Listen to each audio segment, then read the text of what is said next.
Imagine que ce matin, en te levant, le prix de l'essence a doublé. Pas progressivement, pas sur plusieurs semaines, du jour au lendemain. Imagine que les supermarchés commencent à rationner certains produits parce que les camions n'ont plus les moyens de livrer normalement, que les factures de chauffage explosent, que les aéroports annoncent des centaines de vols parce que le carburant d'aviation est devenu trop cher. Imagine que les marchés financiers ouvrent en chute libre, que des usines ferment parce que leurs matières premières n'arrivent plus, que des gouvernements annoncent des mesures d'urgence économique que personne n'avait planifiées. Tout ça en quelques jours, peut-être en quelques heures. Ce scénario a un nom. Il s'appelle la fermeture du détroit d'Ormuz. Et ce n'est plus une hypothèse théorique que les économistes agitent pour faire peur.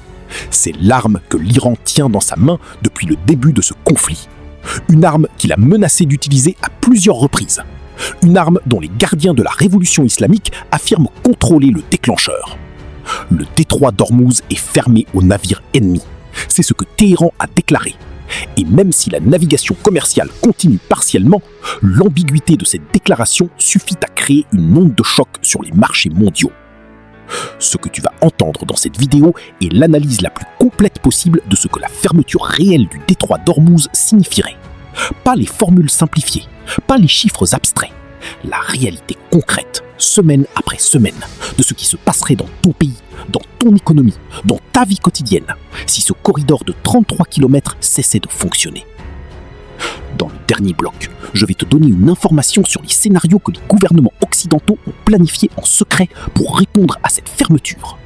Et ce que ces plans révèlent sur le degré de préparation réelle des économies mondiales va te surprendre. Reste jusqu'à la fin. Imagine que ce matin, en te levant, le prix de l'essence a doublé. Pas progressivement, pas sur plusieurs semaines, du jour au lendemain. Imagine que les supermarchés commencent à rationner certains produits parce que les camions n'ont plus les moyens de livrer normalement, que les factures de chauffage explosent, que les aéroports annoncent des centaines de vols parce que le carburant d'aviation est devenu trop cher. Imagine que les marchés financiers ouvrent en chute libre, que des usines ferment parce que leurs matières premières n'arrivent plus, que des gouvernements annoncent des mesures d'urgence économique que personne n'avait planifiées. Tout ça en quelques jours, peut-être en quelques heures. Ce scénario a un nom. Il s'appelle la fermeture du détroit d'Ormuz. Et ce n'est plus une hypothèse théorique que les économistes agitent pour faire peur. C'est l'arme que l'Iran tient dans sa main depuis le début de ce conflit. Une arme qu'il a menacé d'utiliser à plusieurs reprises. Une arme dont les gardiens de la révolution islamique affirment contrôler le déclencheur. Le détroit d'Ormuz est fermé aux navires ennemis, c'est ce que Téhéran a déclaré. Et même si la navigation commerciale continue partiellement, l'ambiguïté de cette déclaration suffit à créer une onde de choc sur les marchés mondiaux. Ce que tu vas entendre dans cette vidéo est l'analyse la plus complète possible de ce que la fermeture réelle du détroit d'Ormuz signifierait. Pas les formules simplifiées, pas les chiffres abstraits, la réalité concrète, semaine après semaine, de ce qui se passerait dans ton pays, dans ton économie, dans ta vie quotidienne, si ce corridor de 33 km cessait de fonctionner. Dans le dernier bloc, je vais te donner une information sur les scénarios que les gouvernements occidentaux ont planifiés en secret pour répondre à cette fermeture. Et ce que ces plans révèlent sur le degré de préparation réelle des économies mondiales va te surprendre. Reste jusqu'à la fin. Pour comprendre pourquoi la fermeture du détroit d'Ormuz est l'événement économique le plus redouté de la planète, tu dois comprendre ce que ce passage représente dans les flux énergétiques mondiaux. Le détroit d'Ormuz est un passage maritime entre l'Iran au nord et les Émirats arabes unis et Oman au sud. À son point le plus étroit, il mesure 33 km de large, mais dans ces 33 km, il n'y a que 2 couloirs navigables de 3 km chacun. Un pour les navires entrant dans le golfe Persique et un pour les navires en sortant. 6 km de passage effectif pour l'une des routes maritimes les plus chargées du monde. Chaque jour, entre 15 et 20 pétroliers géants traversent ce détroit. Chacun transporte entre 2 et 3 millions de barils de pétrole brut. En additionnant tout, le détroit d'Ormuz achemine chaque année environ 20% du pétrole commercialisé dans le monde. 20% de la consommation pétrolière mondiale. 1/5 de tout le pétrole que l'humanité brûle chaque année passe par ce corridor de 6 km de largeur utile. Mais le pétrole brut n'est pas le seul flux stratégique qui passe par Ormuz. Environ 18% du gaz naturel liquéfié mondial transite par le même détroit. Le Qatar, deuxième exportateur mondial de GNL, expédie la quasi-totalité de sa production par Ormuz. L'Arabie Saoudite, les Émirats Arabes Unis, le Koweït, l'Irak, tous dépendent de ce passage pour leurs exportations énergétiques. Traduit ces pourcentages en dépendances concrètes. La Chine importe environ 40% de son pétrole par Ormuz. Le Japon dépend du Golfe pour environ 90% de ses importations pétrolières. L'Inde importe massivement du pétrole du Golfe. Et même l'Europe et les États-Unis, qui diversifient davantage leurs sources, sont exposés à travers le prix mondial du pétrole qui intègre la production du Golfe.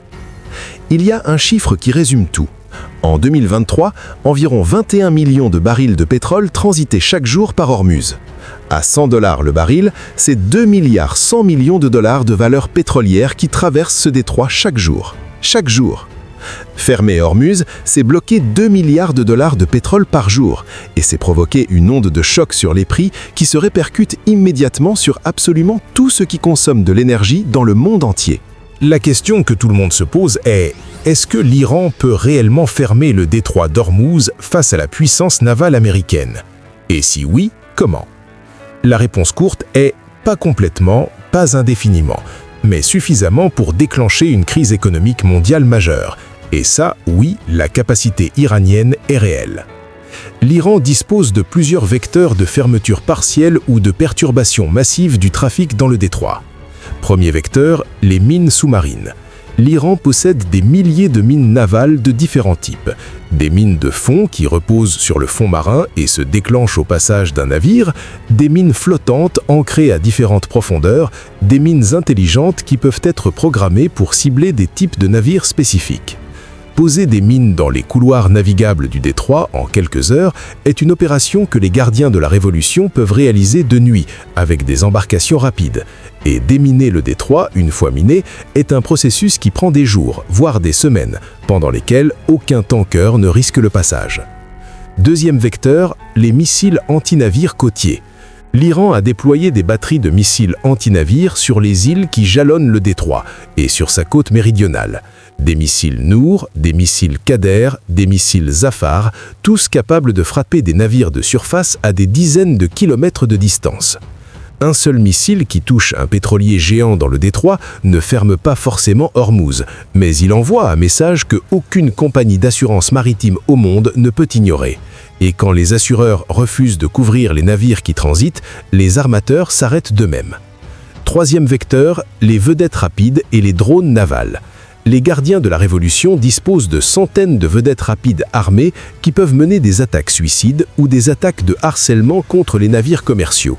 Des drones de surface télécommandés chargés d'explosifs peuvent être lancés depuis les côtes ou depuis des navires Mothership à des dizaines de kilomètres de leur cible. Dans les eaux peu profondes du détroit, où les grands navires de guerre américains ont du mal à manœuvrer, ces petites embarcations ont un avantage tactique réel. Quatrième vecteur, la menace suffit.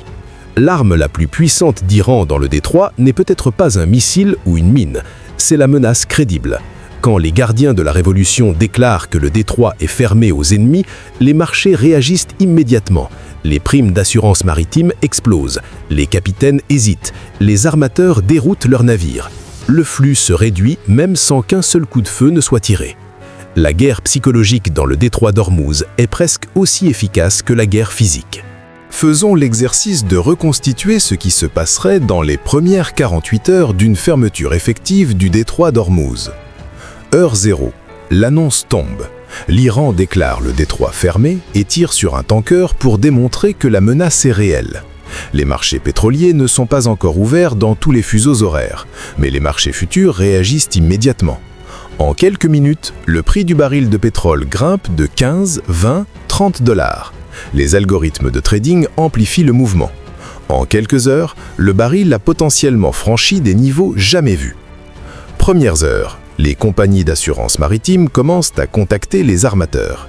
Les primes de guerre, les suppléments d'assurance pour les zones à risque décollent. Pour certains armateurs, le coût de l'assurance pour un transit par Ormuz devient prohibitif en quelques heures. Les premiers capitaines reçoivent des instructions de leurs armateurs. Attendre, ne pas entrer dans le Golfe. 6 heures après l'annonce, les marchés boursiers asiatiques ouvrent en chute libre. Les valeurs pétrolières montent, tout le reste chute. Les compagnies aériennes, qui absorbent immédiatement la hausse du kérosène dans leurs coûts, voient leurs actions s'effondrer. Les industries manufacturières qui dépendent du transport maritime reculent. Les marchés des matières premières s'affolent parce que tout ce qui voyage par mer devient plus cher. 12 heures. Les gouvernements des pays les plus exposés, Japon, Corée du Sud, Inde, commencent à activer leur protocole d'urgence énergétique. Les réserves stratégiques de pétrole sont examinées. Les premières réunions de crise se tiennent. Des appels téléphoniques d'urgence entre capitales commencent. 24 heures. Les premiers signes d'impact dans l'économie réelle commencent à apparaître. Les stations-service dans certains pays commencent à voir leurs approvisionnements sous pression. Les transporteurs routiers annoncent des hausses de tarifs immédiates.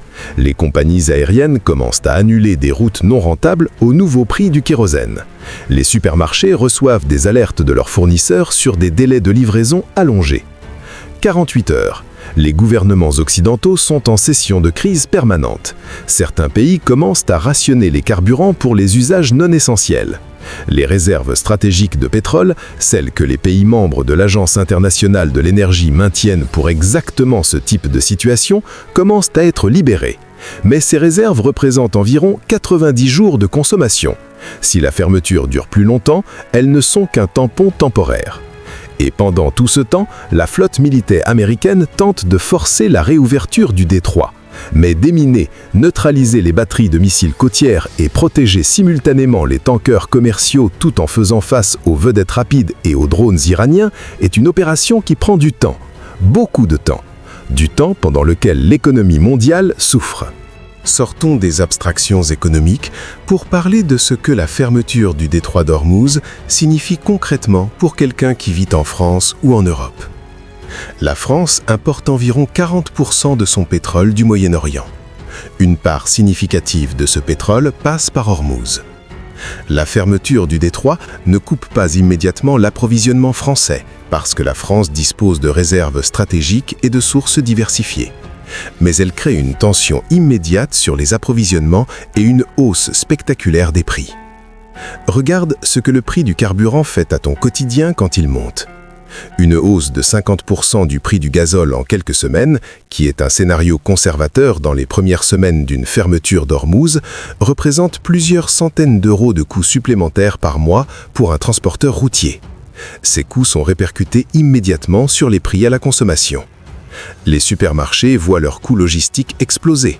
Les produits importés coûtent plus cher. Les services qui dépendent du transport deviennent plus chers. Les factures d'énergie augmentent. Le gaz naturel, dont le prix est lié à celui du pétrole et dont une part transite par Ormuz sous forme liquéfiée, devient plus cher. Les factures de chauffage en hiver, les factures d'électricité dans les pays où la production d'électricité dépend du gaz montent. Les compagnies aériennes qui absorbent immédiatement la hausse du kérosène peuvent réduire leur capacité, annuler des lignes non rentables, augmenter leurs tarifs. Les voyages deviennent plus chers. Et les entreprises qui dépendent de la mobilité aérienne de leurs salariés ou de leurs marchandises voient leurs coûts augmenter. Les industries manufacturières qui utilisent des dérivés du pétrole comme matières premières, plastique, textiles synthétiques, produits chimiques, voient leurs coûts de production monter. Certaines commencent à réduire leur production ou à répercuter les hausses sur leurs clients.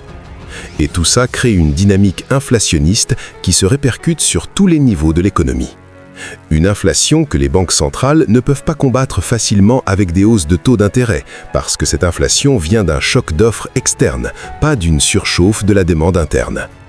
Pour les ménages les plus modestes, ceux qui consacrent une part plus importante de leurs revenus aux dépenses énergétiques et alimentaires, l'impact est disproportionné. Une hausse des prix de l'énergie et de l'alimentation rogne directement le pouvoir d'achat des personnes qui ont le moins de marge de manœuvre. Ce que tu ressens dans ton portefeuille quand le prix à la pompe monte, c'est la traduction quotidienne de ce qui se passe dans un détroit à des milliers de kilomètres de chez toi. Si l'impact européen est significatif, l'impact sur les grandes économies asiatiques serait catastrophique à une toute autre échelle. Le Japon est peut-être le pays le plus exposé au monde à une fermeture d'Ormuz. Il importe environ 90% de son pétrole du Moyen-Orient et la quasi-totalité de ses importations passe par Ormuz. Le Japon ne produit presque pas de pétrole domestique. Ses réserves stratégiques représentent environ 180 jours de consommation, ce qui est considérable mais pas inépuisable. Et son économie, la troisième du monde, dépend du pétrole pour alimenter ses industries, ses transports et sa production d'électricité. La Corée du Sud est dans une situation similaire, Taïwan également. Ces économies d'Asie de l'Est, qui sont parmi les plus avancées et les plus productives au monde, ont une vulnérabilité structurelle commune, leur dépendance massive au pétrole du Golfe. La Chine est un cas particulier. Elle importe environ 40% de son pétrole par Ormuz, ce qui en fait le pays qui importe en volume absolu le plus de pétrole par ce détroit. Elle a diversifié ses sources, avec des importations de Russie, d'Afrique, d'Amérique latine. Mais une interruption de 40% de ces importations pétrolières créerait une crise industrielle majeure qui affecterait les chaînes d'approvisionnement mondiales dans des domaines allant des semi-conducteurs aux produits de consommation courante. Et là réside une des dimensions les plus complexes de la fermeture d'Ormuz. La Chine n'est pas simplement un acteur impacté par cette fermeture, c'est un acteur qui a des intérêts et des leviers dans ce conflit. Une fermeture durable d'Ormuz crée une pression économique énorme sur Pékin qui pourrait l'amener à exercer une influence pour forcer une résolution du conflit. Mais cette même pression pourrait aussi l'amener à des décisions imprévisibles. Une Chine économiquement stressée par une crise pétrolière majeure est une Chine dont le calcul géopolitique sur Taïwan, sur la mer de Chine méridionale, sur ses relations avec l'Occident peut évoluer de façon que personne n'a planifiée. La fermeture d'Ormuz n'est pas un événement régional, c'est un détonateur mondial dont les conséquences en chaîne toucheraient chaque continent et chaque économie intégrée dans les échanges mondiaux. La question naturelle que tout le monde se pose est « Est-ce qu'il n'y a pas d'alternative à Ormuz ? Est-ce que le pétrole du Golfe ne peut pas passer par d'autres routes ?» La réponse est « partiellement, insuffisamment et seulement après des délais significatifs ». Il existe deux oléoducs qui contournent partiellement Ormuz. L'oléoduc Abqaiq Yanbu en Arabie Saoudite, qui traverse la péninsule pour rejoindre la mer Rouge, a une capacité d'environ 5 millions de barils par jour. C'est significatif, mais c'est loin des 20 millions de barils qui transitent quotidiennement par Ormuz. Et cet oléoduc ne peut pas être utilisé pour le gaz naturel liquéfié, dont l'exportation depuis le Qatar ne peut se faire que par voie maritime. L'oléoduc Abu Dhabi Crude Oil Pipeline, qui relie les Émirats à la mer d'Arabie en contournant Ormuz, a une capacité d'environ 1,5 million de barils par jour. Encore insuffisant face au volume total du trafic normal. L'Irak n'a pas de route alternative significative. Le Koweït non plus.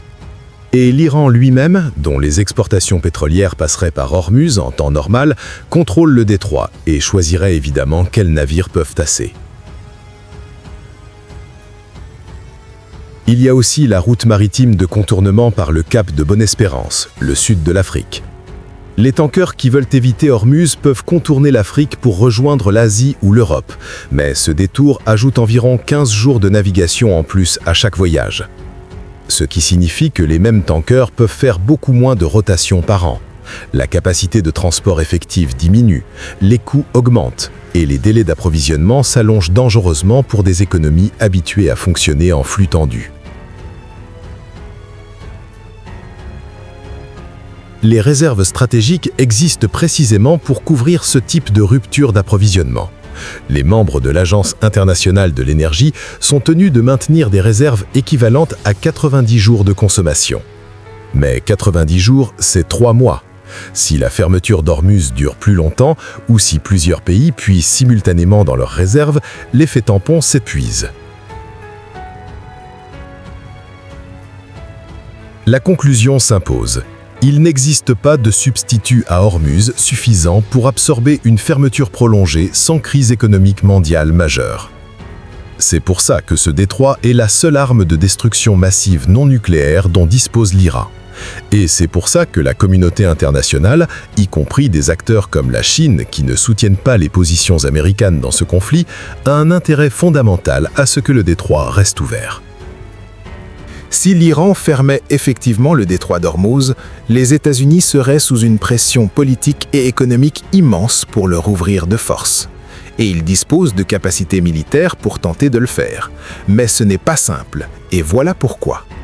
Rouvrir le détroit d'Ormuz par la force militaire nécessite simultanément plusieurs opérations difficiles à mener en parallèle. Il faut déminer le détroit. Les opérations de déminage sont lentes, dangereuses et ne peuvent pas être accélérées au-delà d'une certaine vitesse sans risque pour les démineurs eux-mêmes. Les drones de déminage existent, mais ne peuvent pas traiter des milliers de mines en quelques heures. Il faut neutraliser les batteries de missiles anti-navires iraniens sur les côtes et les îles. Ça nécessite des frappes aériennes et navales contre des cibles sur le territoire iranien ou sur des îles que l'Iran considère comme les siennes, ce qui est une escalade supplémentaire dans le conflit. Il faut protéger chaque tanker qui transite contre les vedettes rapides et les drones navaux iraniens. Escorter des dizaines de navires géants dans un espace confiné de 6 km de largeur utile face à des adversaires qui peuvent agir depuis leur propre côte est une opération qui nécessite une densité de force navale considérable. Et tout ça doit être fait simultanément, efficacement, dans un environnement où l'Iran peut frapper depuis ses côtes pendant que les forces américaines manœuvrent dans des eaux peu profondes, défavorables aux grands navires de guerre. Les analyses militaires sérieuses estiment que rouvrir le détroit par la force prendrait entre une semaine et plusieurs semaines selon l'intensité de la résistance iranienne. Une semaine, 2 semaines, 3 semaines, pendant lesquelles l'économie mondiale tourne au ralenti ou en crise. Et pendant toute cette opération, l'Iran garde la capacité de poser de nouvelles mines aussi vite que les Américains en retirent. C'est un jeu d'attrition où le défenseur a un avantage structurel parce qu'il opère depuis ses propres côtes avec des armes peu coûteuses contre des opérations de déminage coûteuses en temps et en ressources. Je t'avais promis au début de cette vidéo de te parler des plans que les gouvernements ont préparés en secret pour répondre à une fermeture d'Ormuz. Ce que ces plans révèlent est à la fois rassurant et inquiétant selon l'angle depuis lequel tu les regardes. Les pays membres de l'Agence internationale de l'énergie ont des protocoles d'urgence détaillés pour une crise d'approvisionnement pétrolier majeure. Ces protocoles incluent la libération coordonnée des réserves stratégiques, le partage d'informations sur les stocks disponibles entre membres et des mécanismes de coordination des politiques de conservation de l'énergie. Ces plans existent depuis le choc pétrolier de 1973, quand les pays arabes de l'OPEP avaient décidé d'un embargo contre les pays occidentaux qui soutenaient Israël. Cette expérience traumatique avait convaincu les démocraties industrialisées de se doter de mécanismes de résilience contre les crises d'approvisionnement énergétique. Mais voilà ce que les plans ne disent pas. Ils ne disent pas comment gérer une crise qui dure plus de 90 jours. Au-delà de cette durée, les réserves stratégiques s'épuisent et il n'y a plus de tampon entre la fermeture du détroit et l'effondrement de l'approvisionnement énergétique. Ils ne disent pas comment coordonner la réponse quand les pays qui en ont le plus besoin, Japon, Corée, Inde, ne sont pas tous membres de l'Agence internationale de l'énergie avec les mêmes droits d'accès aux mécanismes de partage. Et ils ne disent pas comment éviter que la panique des marchés n'amplifie la crise bien au-delà de ce que les fondamentaux physiques de l'approvisionnement justifieraient. Parce que dans les crises énergétiques modernes, la réaction des marchés financiers peut créer une crise plus sévère que la perturbation physique elle-même. Ce que tout ça révèle, c'est que malgré 50 ans de planification depuis le choc pétrolier de 1973, les économies mondiales restent structurellement vulnérables à une fermeture prolongée d'Ormuz. Nous avons construit des amortisseurs, nous n'avons pas construit une immunité. Et cette vulnérabilité est précisément ce qui donne à l'Iran son pouvoir de négociation considérable dans ce conflit. Pas ses missiles, pas ses drones, pas même sa résistance militaire, c'est la géographie. 33 km de détroit par lesquels passe 1/5 du pétrole mondial. C'est ça, l'arme ultime de Téhéran. Comprendre ça, c'est comprendre pourquoi ce conflit a été géré avec autant de prudence par toutes les parties. Pourquoi même les États-Unis ont hésité avant d'escalader. Pourquoi les pays du Golfe cherchent des accommodements avec l'Iran plutôt que d'aller jusqu'au bout du soutien à Washington. Pourquoi la Chine surveille ce conflit avec une attention que ses déclarations publiques ne reflètent pas. Tout le monde sait ce qui se passe si Ormuz reste fermé trop longtemps. Et cette connaissance partagée est, paradoxalement, le frein le plus puissant contre l'escalade totale. Si cette vidéo t'a donné une compréhension de cet enjeu que tu n'avais pas avant de la commencer, clique sur « J'aime » maintenant. C'est le seul signal que tu peux envoyer à l'algorithme pour dire que ce type d'analyse mérite d'être vu par le plus grand nombre. Commente Hormuz si tu as regardé jusqu'ici et que tu comprends maintenant pourquoi 33 km de détroit tiennent l'économie mondiale en otage. Abonne-toi, parce que cette série de vidéos va continuer à suivre ce conflit et ses conséquences avec la même rigueur et la même profondeur. Les événements des prochaines semaines vont être déterminants et tu mérites une analyse qui va au-delà des titres. On ne détourne plus le regard.